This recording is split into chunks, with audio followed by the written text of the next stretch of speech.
జానయ్య గారు అందరం కలిసిపోయాం. పోతే ఇక కళ్ళకు నీళ్ళు వచ్చినాయి.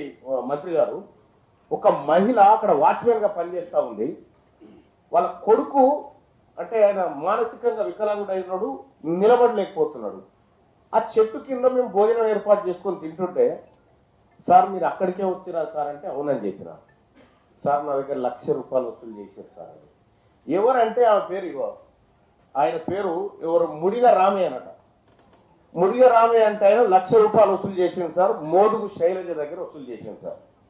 పాపం ఆ తల్లి ఆ కొడుకు వైద్యం చేయించుకోలేని స్థితిలో అక్కడో ఇక్కడో కాల్లో వీళ్ళో పడి ఆ డబ్బులు తీసుకొచ్చుకొని కట్టుకుంటే, ఆయన ఏం చేశారంటే ఈ ముఠాలోని సభ్యులు మీరు రేకులు తెచ్చుకోండి, రేపు అలాట్ చేస్తున్నామని చెప్పి రేకులు ఆడేస్తే అలాట్మెంట్ పక్కకు పెడితే అధికారులు వచ్చి ఆ ఉన్నాయి కూడా కొడితే ఆ రేకులు కూడా పగిలిపోయాయి.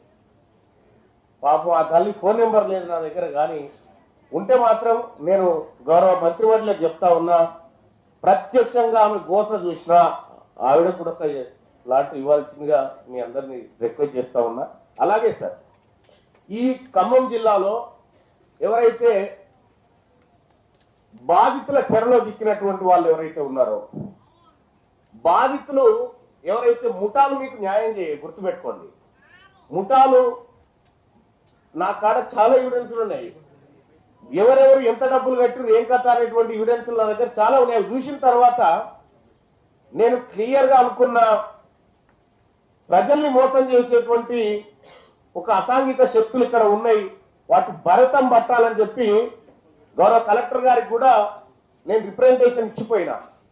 ఇవాళ ఏదేమైనప్పటికీ కూడా 311 మందికి పట్టాలు ఇస్తూ రాష్ట్ర ప్రభుత్వం మా అందరి కోరిక మేరకు నిర్ణయం తీసుకున్నందుకు రాష్ట్ర ప్రభుత్వానికి కృతజ్ఞతలు తెలియజేస్తూ, అలాగే ఒక ఇల్లు కడితే సరిపోదు, సౌకర్యాల సంగతి కూడా కొంత తేల్చాల్సినటువంటి అవసరం ఉంది.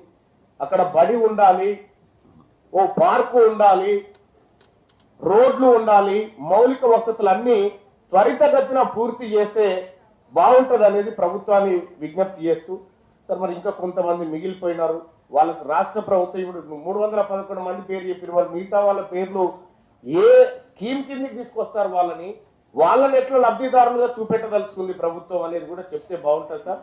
ఎందుకంటే వాళ్ళు కూడా ఈ ముఠా చేతిలో అక్కడో ఇక్కడ మోసపోయినటువంటి వాళ్ళు కాబట్టి వాళ్ళకు కూడా మిగతా లబ్ధిదారులకు కూడా న్యాయం జరగాల్సినటువంటి అవసరం ఎంతైనా ఉంది.